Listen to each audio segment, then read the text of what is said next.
Italy প্রবাসী চাঁদপুরের কৃতি সন্তান ইতালি বিএনপির সহসভাপতি সিরাজুল ইসলাম মৃধা বাংলাদেশ সফর শেষে মঙ্গলবার সন্ধ্যায় রোমে ফিরলে বিএনপি নেতা ইকবাল মালের সার্বিক ব্যবস্থাপনায় লিওনার্দো ভিঞ্চি আন্তর্জাতিক বিমানবন্দরে তাকে বিএনপির শতাধিক নেতাকর্মীরা ফুল দিয়ে উষ্ণ অভ্যর্থনা জানান।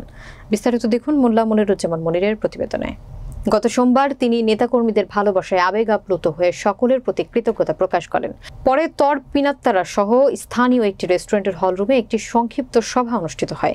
এতে ইতালি বিএনপির সাধারণ সম্পাদক ঢালি নাসির উদ্দিনের পরিচালনায় বক্তব্য রাখেন সংগঠনের সহসভাপতি সিরাজুল ইসলাম মৃধা, সিনিয়র যুগ্ম সাধারণ সম্পাদক শাহ মোহাম্মদ তৌহিদ কাদের, অন্যতম সদস্য মতিন মিয়া, বিএনপি নেতা ইকবাল হোসেন ব্যাপারী সহ আরও অনেকেই।